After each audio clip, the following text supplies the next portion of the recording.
Hi, friends.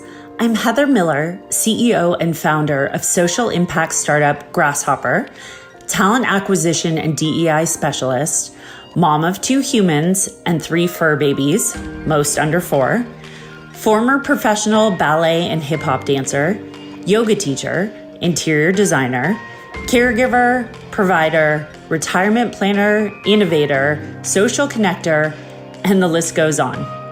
As you can tell from my bio, I've always taken drive to the extreme, and for the most part, done pretty well juggling all of my hats. However, I say this on behalf of most of us, the past 3 years have been very challenging.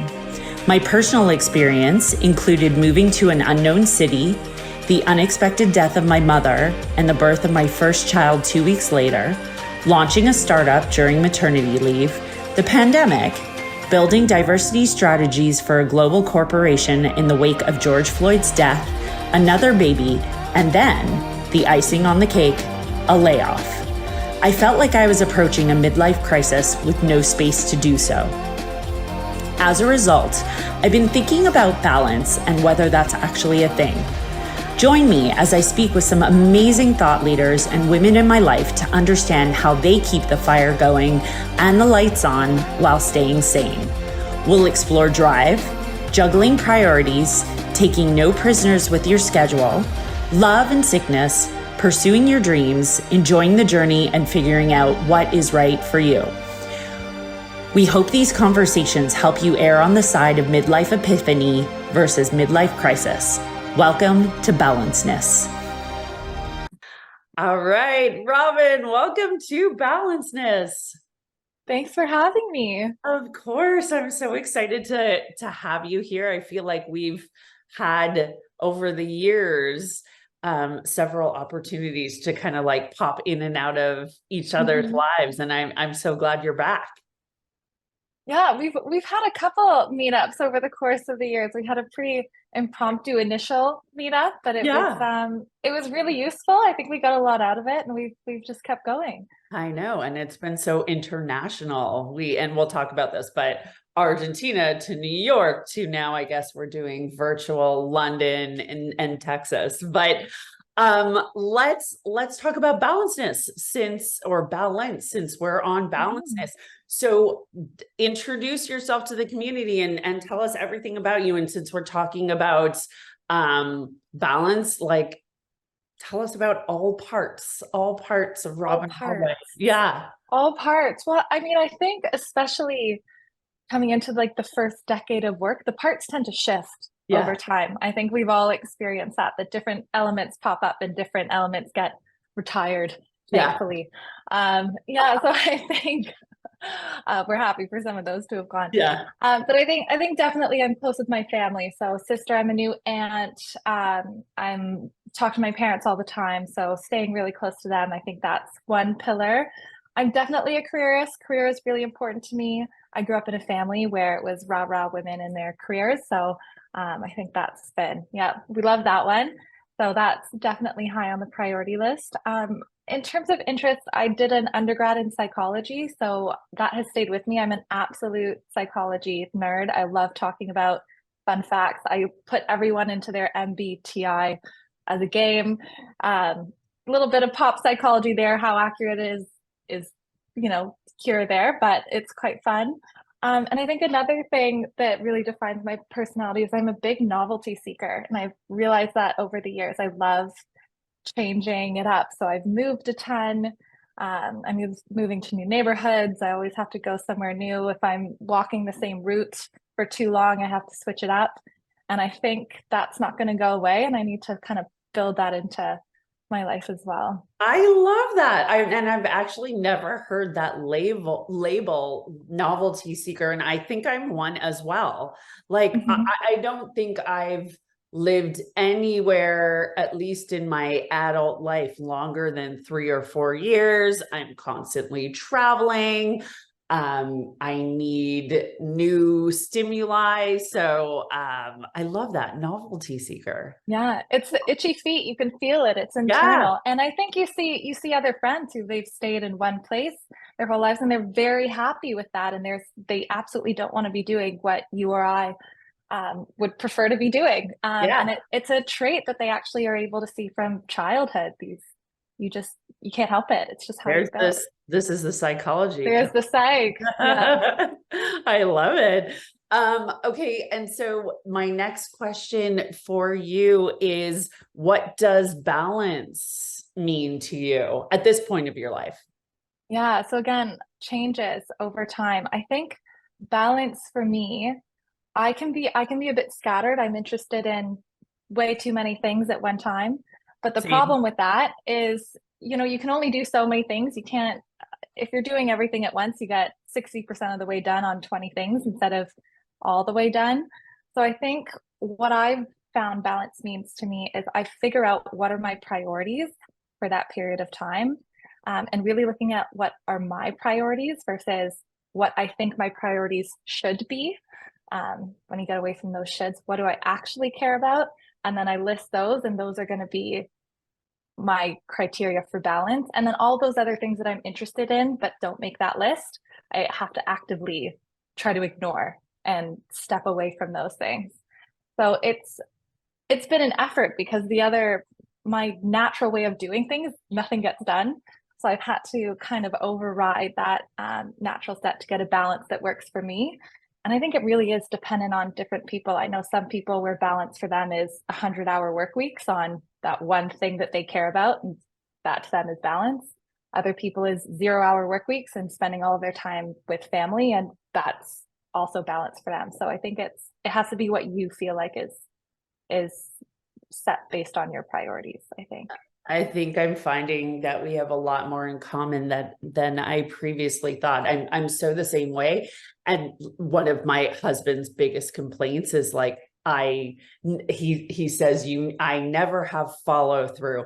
And that's because like I'll start an art project and then pause, and I might pause for 2 months and then Yep. pick it up later. And that is totally fine for me. Like I have no problem with that rhythm, but I think like when other people start entering the picture, there's also balance there, right? Like there's balance in relationship and what other people need. But so I'm the same way, like interests pop in at a very, very rapid pace. So I'm curious, you just mentioned like you're actively kind of putting things or taking things off the priority list. Like how do you do that?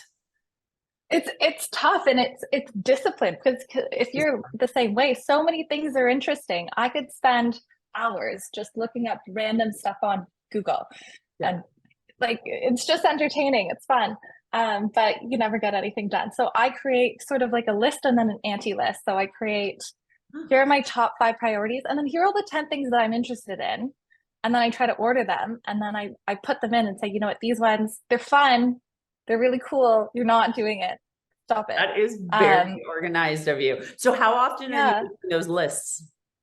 I would say once a quarter. I check in with that list again once a quarter, and I validate that this is a good idea or not a good idea. But things like increasing my coding abilities. It's fun. I like it. I have an art project in my room right now. It's fun. It's enjoyable. I could do Pilates instruction. That would be fun. Bodies are cool. But is that going to actually get me where I want to go right now? Probably not. It's more of a distraction. It could be fruitful. There's no, but is it likely going to be the next step? Probably not. So we need to put it down. I'm going to take some of your advice and start creating those lists. I love that. You and I met in Argentina. Yeah. And I just want to talk a little bit about your involvement in Girls on Boards, which is now called Rise on Boards, correct? Yes. Or right? Yes. Yeah. And so we met at the Girls 20 Summit, which was happening in conjunction with G20 in Argentina. So tell me about your involvement. It's such a cool organization, and it was very evident that you were heavily involved. So I just want to hear all about it. Yeah, it was, I look back over the last decade, and I think it was the most impactful thing that I did. Part of the deal is I had to move back to Toronto. I was initially living in Dublin, and my plan was to move to London. And so I moved back to Toronto, and it was 100% worth it. So the reason I got involved with the organization was they had that program called Girls on Boards at the time, but it was really young women. So we had to change the name to Rise on Boards. But the idea was it was a response to the 30% Club, which is an idea of you want to get at least 30% women on corporate boards and CEOs. And that's a bit of a tipping point in terms of behavior. And the feedback that was being received by the industry was that there weren't enough women in the pipeline who had the experience required to become those CEOs or become those board members. Whether that's an excuse or whether that was legit, we don't know. But this was essentially a response to that, to say, let's take these high potential young women that we validated. We're going to train them for a year. So we did leadership training for a year. We were paired with a board mentor. Then we were put on a nonprofit board. And luckily for me, I was actually put on Girls 20s board as opposed to another board. So that's why I was so heavily involved, as I was actually on their board of directors. And that's how I got to join their other programs, which was the Global Summit, where we went wherever the G20 was going. So Argentina and then Tokyo subsequently. Okay. And I'm so grateful that I was actually put on their board, because to be honest, I thought being on a board of directors was very cool. But it wasn't the reason I joined the program. The reason I joined the program was just because I loved the organization. I thought what they were doing was amazing. So I think I really won the jackpot in terms of being able to join their board. So yes, that's why I was heavily involved. I didn't realize that you moved back to Toronto to join the organization. That's a big move. Very cool. I mean, I think when we met, you were on the precipice of moving into tech, into business systems. So maybe you can tell us a little bit about your career trajectory and how you got to where you are now. Yeah, so I think we spoke a little bit about this then, but I was initially going to go to law school. I know you went. Yes. You went to law school. Yes. But I decided that tech was going to be a little bit better of a fit for me. I liked the math and sciences. I'm not the best writer. That's a very simplistic way of deciding whether to go to law school or not. But in the mind of a 22-year-old, that makes sense. So fine, that's where we went for it. And I think business systems, it's a really interesting role. You don't really hear about it as much coming out of university. But if you have a bit more of an analytical and a technical mind, you're not a software engineer, but you get to hit every aspect of the business. So you get to learn about how marketing works, sales, legal, operations, because all of them run on the different systems. So I'm a big advocate for people to join there. There's not a big barrier to entry, and you can learn a lot if you're in the right organization. And it actually ended up being really fruitful for the next sort of 3.5 years. I got to be the decision maker, even though I was quite young in the role. I had a great manager, and yeah, I learned a lot. It was a bit of a Hail Mary choice, but it ended up working out really well. I don't think I had differentiated business systems from anything else in sort of computer science or the way that even works in the corporate world until you sent me that article the other day. Because in my mind, it was just that, okay, there's people that do business systems internally, and then there's people who do business systems externally. And I hadn't really thought about it as a discipline. But I'm wondering, I feel like it was sort of a new, when you were going into it, it was sort of a new world. And so how did you figure out what was right for you and that this was the path?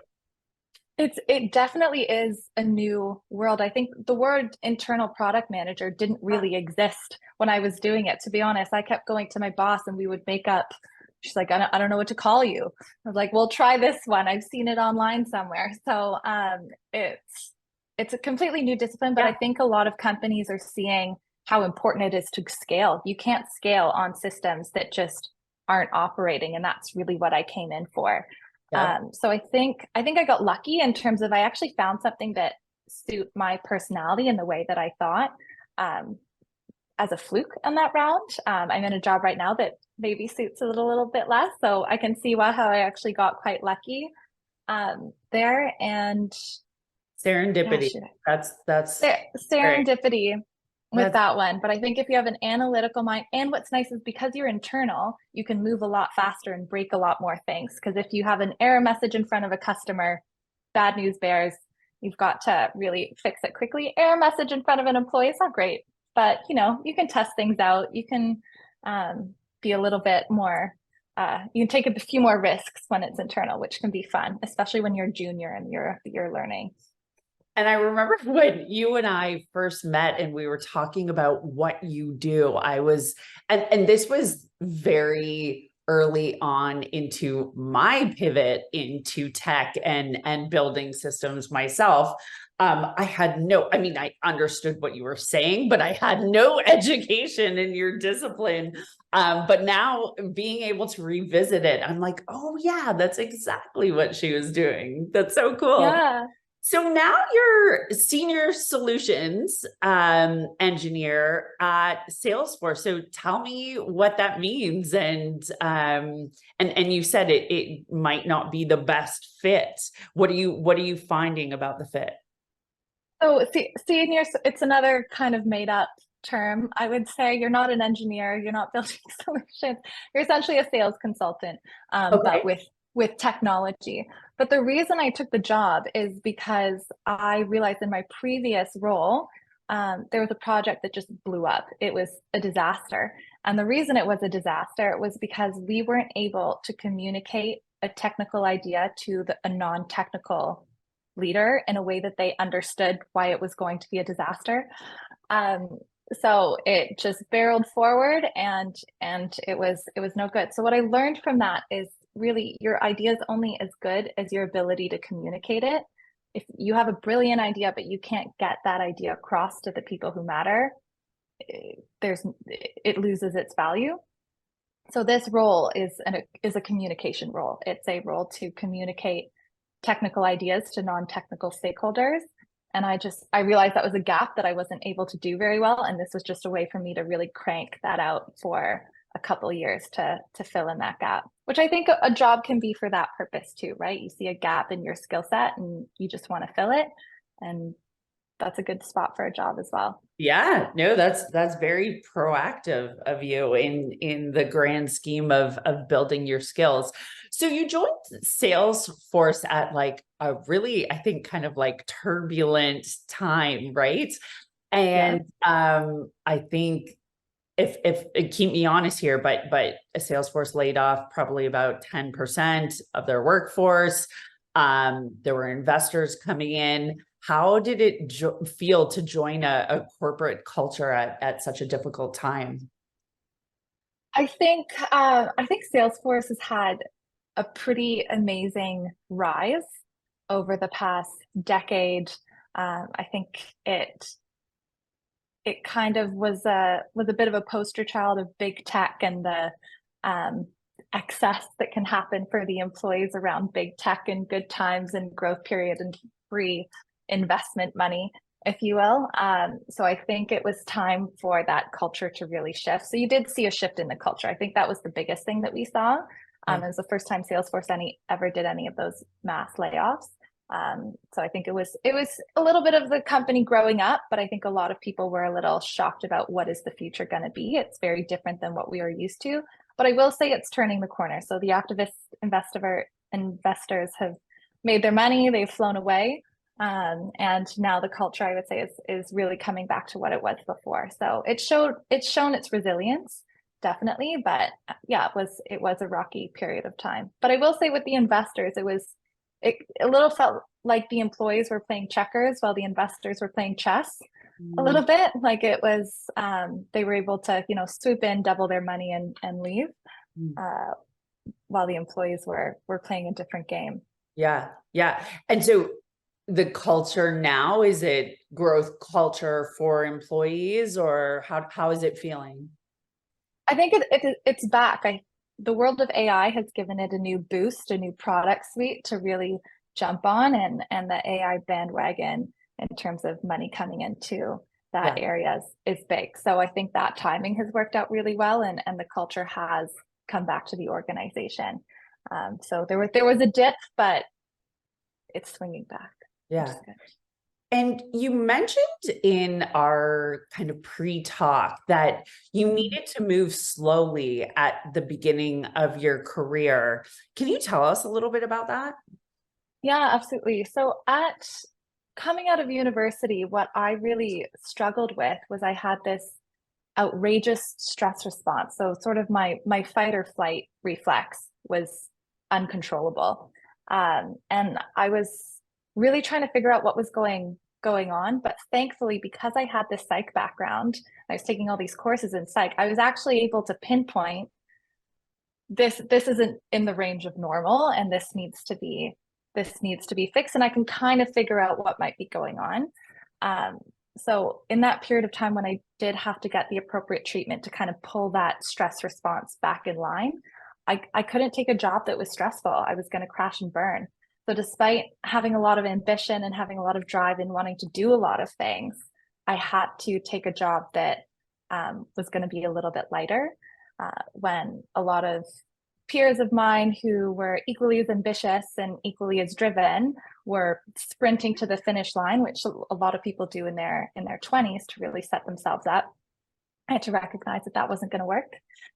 But fortunately now that I have the appropriate treatment and setup to be able to get that back in line, I can move a little bit faster. And I appreciate that now, because previously, it hurts a little bit to say, there's a reason why I can't do what I really want to be doing. But now that I'm on the other side of it and I can understand there was value in me moving slower then.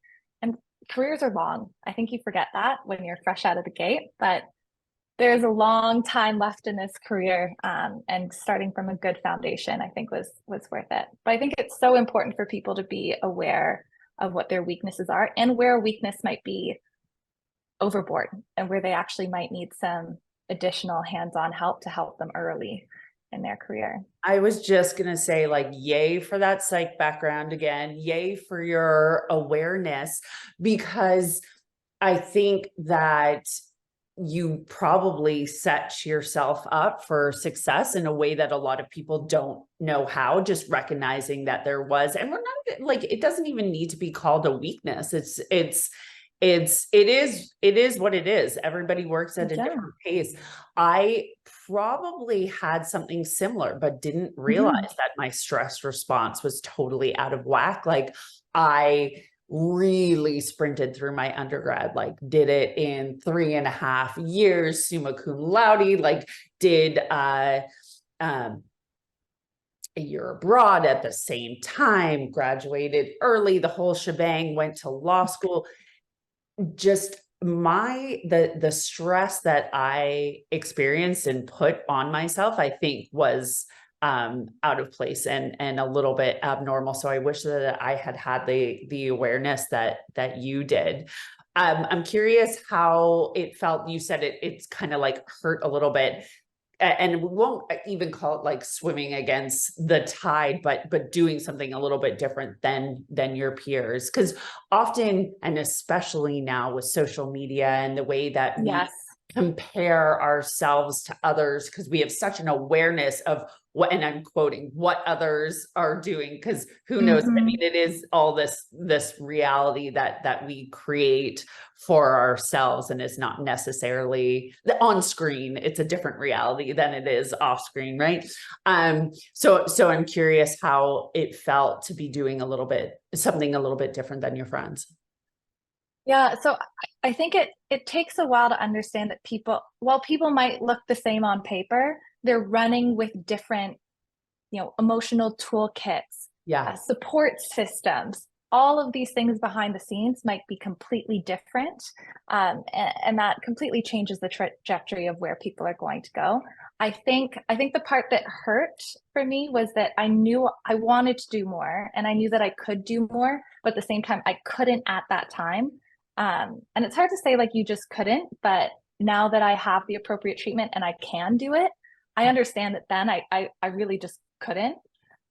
So I think now that I'm on the other side, and have some certainty that I'll be able to, push a little bit and try these new things.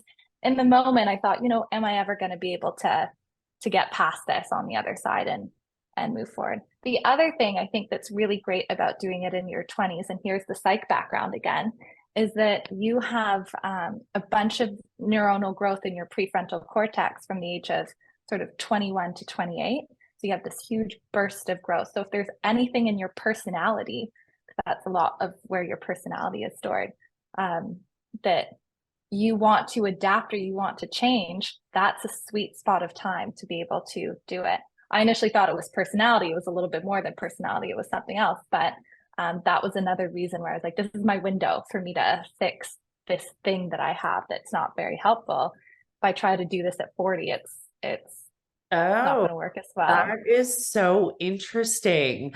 I know that during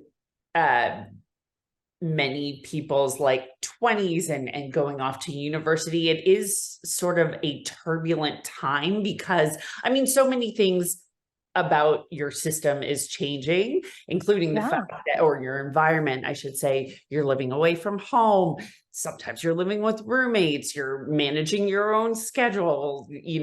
Some people are cooking for themselves for the first time. I mean, you're building new relationships, really trying to design your future. It's a lot, but I wonder if you're, that growth that you're talking about is maybe the reason why people have so much trouble during that period. I think so, because it's a little bit like when you look at kids now, like, when they're 5 years old and you remember being 5 and, getting the orange juice was so unbelievably difficult, but also exciting. And it's kind of the same thing looking back, it's your first time doing some of these things. So it's really difficult, but also really exciting. And your brain is just trying to handle these things for the first time. So it's so much more salient, which also makes it so much more exhausting. But you're also consolidating something. So like, this is going to be your behavior now going forward, unless you change it. And things can kind of pull you one way or pull you another way. So it really depends. And it sounds like you had an element of stress in your life throughout your 20s. And do you feel like that's definitely gone down since? Yeah. I think, and something that we can talk about now is pacing. And that's sort of the whole idea behind balancedness at this podcast. I think it wasn't probably until this summer where I really sat down with myself. A lot of things changed. I left my corporate job, trying to decide where the future of my startup was going, trying to look at it in relation to my family and the needs of my young children, my partner, the rest of my extended family, and really try to plan my future. And I just thought to myself, like, I have a tendency to overboard and just take on too many things, or I should say overload, not overboard, but and take on too many things. So I really just had to think about pace. But that's something that you mentioned as well, learning about your pace and respecting that pace. So tell me a little bit about that. And I also wanted to know who the stakeholders are in all of this, because for me, as I just mentioned, now that I have a young family, it really is, for me, it's about the kids and my partner and the life that we're designing for ourselves. But when I was younger, it was very much like, well, what are my family and friends going to think about my path? And that really mattered to me, whereas it doesn't so much anymore. So I'm curious about you. Yeah, I mean, I think pacing is entirely, again, dependent on your priorities, but again, what are really your priorities? So not your family's priorities, not your friends' priorities. And when you're starting to hear those shoulds, what is really important to me? Because I think you get burnout the other way. If you're constantly trying to move on the shoulds and spending all of your time, you can do it for a period of time, but that's willpower and that's fixed, and you're gonna lose it eventually. So I think it's being really honest with yourself about what is genuinely important to you, and then flexing it over time as your lifestyle changes. So I don't have any dependents right now. I can be extremely selfish with my time, which is different than my sister. She just had a baby a couple weeks ago, so her whole life is now going to center around her kids, and that's a completely different avenue than the one I'm taking. I'm about to move countries again, and I can spend all of my time focused on me and my studies for the next little bit, as opposed to taking care of a newborn. So I think it's just respecting where you are in your life and not comparing yourself to others, which we all say to do, like that's nothing new, but I think it's the appreciation that you will get there to where you want to go. If that's something that you really want to do, you'll find a way to get there. Just the timing might be unexpected. And you are about to make an exciting move. You're doing your MBA at INSEAD. I'm so jealous for this experience. So cool. I've met many INSEAD grads who loved the experience, met amazing friends, came out with incredible shifts in their careers. So I want to talk about that and what makes you ready to sprint at this time, and what are you hoping to get from the experience? So the MBA is exciting. To be honest, I applied round 4. It was kind of, again, a Hail Mary to see if I could pull this off, because I decided, I think this is actually the right move.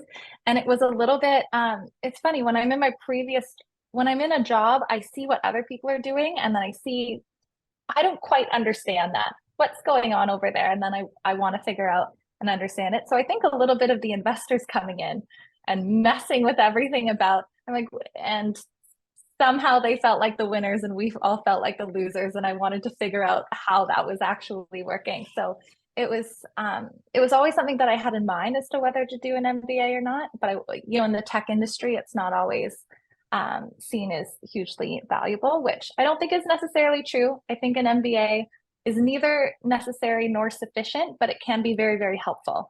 I think that's the way I look at it. So for me, I think based on my skill set, it would be really helpful. I'm going to learn a lot. I'm open to a lot of new things that I probably have absolutely no idea exist today. And I really love that it is so international. So one thing that I'm really excited about, especially coming from that psych background, is that for the cases that are coming in or the problems that you're all discussing, you got someone from Nigeria, someone from Korea, someone from the US, someone from Singapore, all having a different perspective on the same thing from a cultural lens, which I think is going to make just the conversation so incredibly interesting and useful on a global sphere of business. If I do stay in tech hits across the world. It's not a super narrow industry in terms of geography. And I think that'll be really valuable just to get some of that insight. I'm really excited. I was 50-50 nervous versus excited. I'm now getting sort of 90% excited. I like that it's shifting. You should be excited, but I do understand nerves going into anything new. It's a time where you're going to have to be vulnerable again. You are moving, you're meeting new people. It's new subject matter, new skills that you're building. Newness is a challenge. It's scary, but I think it's going to be cool. I think it's going to be cool. Yeah. So growth happens. Yeah, exactly. Do you have a hypothesis about where you're going to go in terms of, say, the strategy side or tech side, or what are you thinking? I have a feeling I'm going to like strategy. I've spent a decent amount of time in that space. It's the analytical. And I've learned that I am a highly analytical person.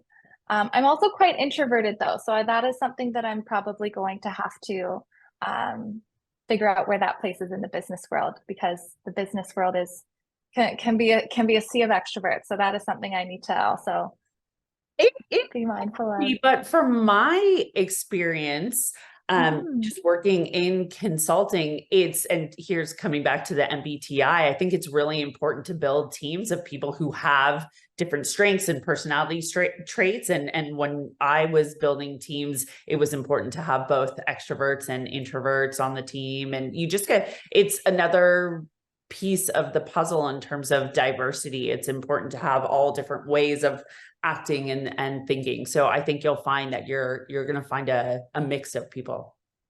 Of course. So that's actually, now that you say that, that's a bias of mine, Yeah. as in terms of my views on um, what's expected in the business world, and that actively goes against the whole principle of diversity and inclusion, which I'm so passionate about. Yeah. Well, I think it's Yeah, just because we typically see these like charismatic, and certainly at sure. Salesforce, these charismatic Salesforce. CEOs, and but that's not always the reality behind the scenes. There's Absolutely. important to have the business works because of a diversity of perspectives. Yes. Are I'm you? currently in a sales org at Salesforce. There's a lot Yeah, of extroversion there. Yeah. absolutely.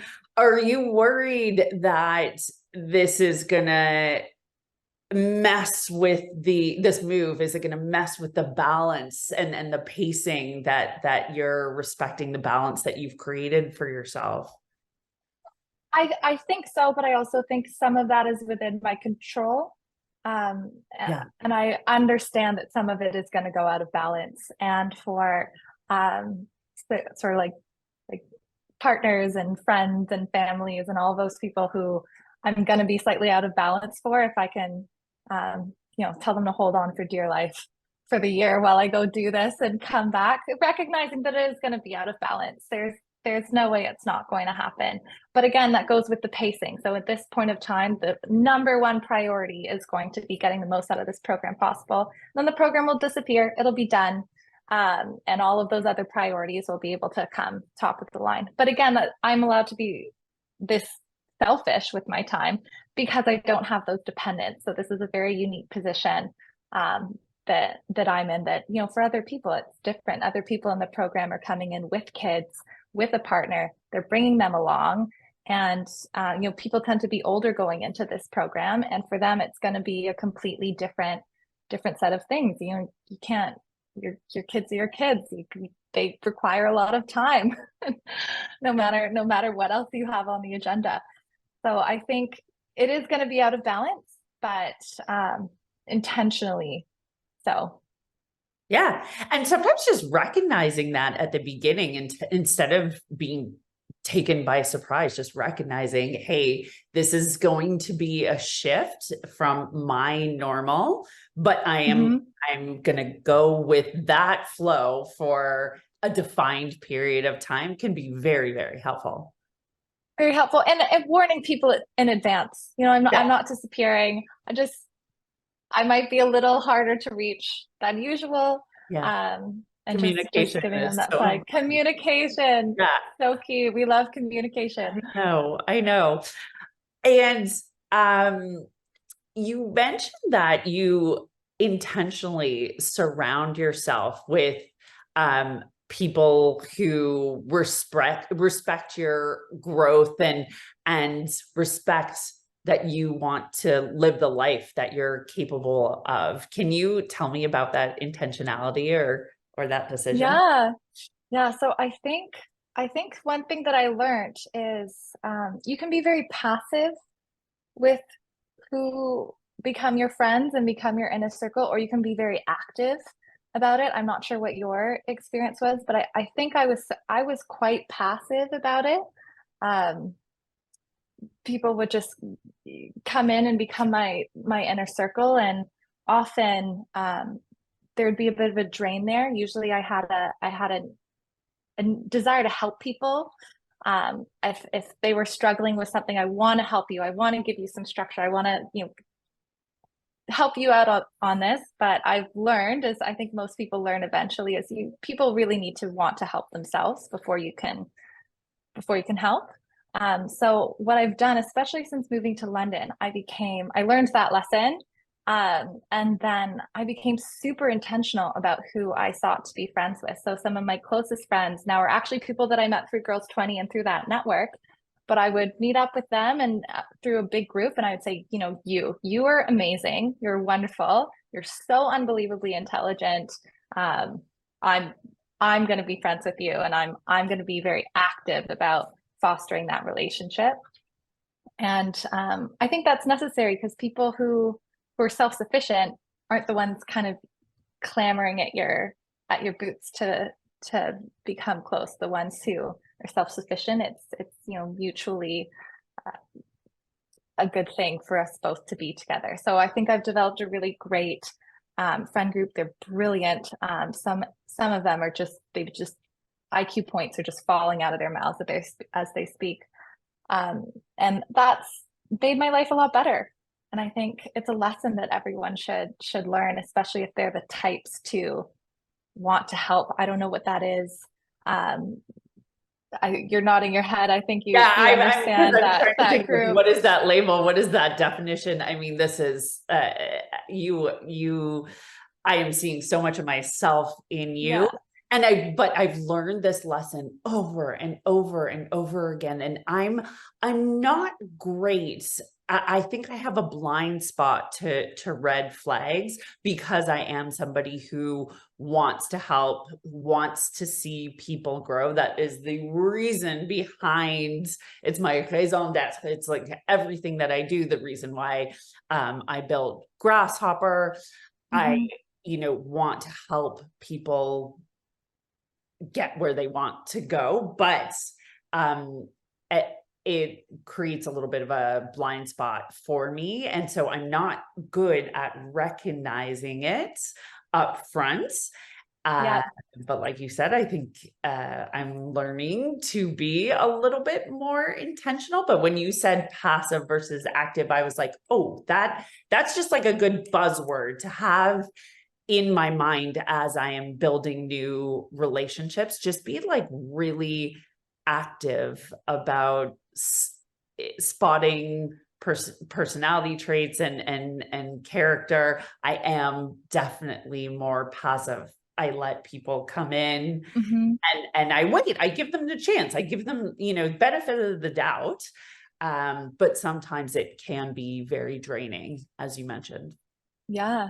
Yeah, it's a lesson, and I think it's high empathy. I think you look at the intention behind behavior, and I remember talking about this with one of my therapists, and they were saying, people like this tend to actually make great parents because you can see the intention behind this behavior that's driving you crazy.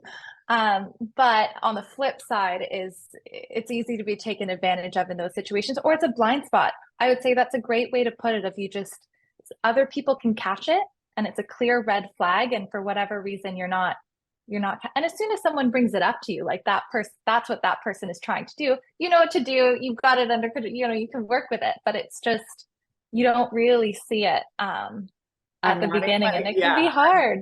I'm nodding my head because you just brought up the example of the children, and I have very high empathy. So I'm like, oh, Percy is doing this because of this. So let's cut him some slack. But at the end of the day, it doesn't excuse the behavior. And this is where discipline comes in, which I have none of that. I'm not a disciplinarian. Didn't grow up with, I mean, I was self-disciplined, but didn't have, rules around discipline or even a curfew. So it's very hard for me to build that into my relationship with my children. And empathy can be great in the business world as well, right? Like you understand what everyone on the team needs, you understand what your clients need, you're able to respond in a way that drives behavior and drives solution, but it can be very difficult in terms of your own personal health and Absolutely. So at the end of the day, I'm curious, do you believe in balance? I don't believe in prescribed balance. I don't believe you prescribed balance. So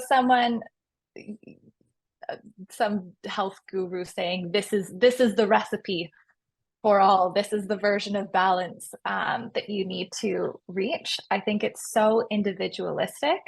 So I think balance is achievable, but you have to be very honest with yourself with the amount of hours that you have in the day, and what's important to you versus what you think you should be doing. And I think if you can put all of those things together, you can reach a state of balance. But I think kindness to yourself with the hours that we have in the day is really important. So much kindness. Kindness is So much important. kindness. So much Kindness. kindness. I believe in that. Well, thank you so much for this, Robin. It was great. I know our listeners will get so much out of this. So really appreciate you being here. I'm glad. No, this is really fun. Thank you so much for having me. Of course.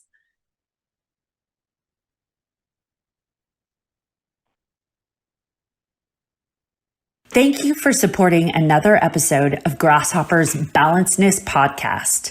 If you liked it, please rate, review, and subscribe on our Apple and Spotify pages. Send me a screenshot at hello@grasshopper.com. That's GRASSHOPPHER to enter yourself into this episode's surprise raffle. And be the first to hear about upcoming episodes and events by signing up for Grasshopper's newsletter, which can be found on our website. Happy balancing until the next time.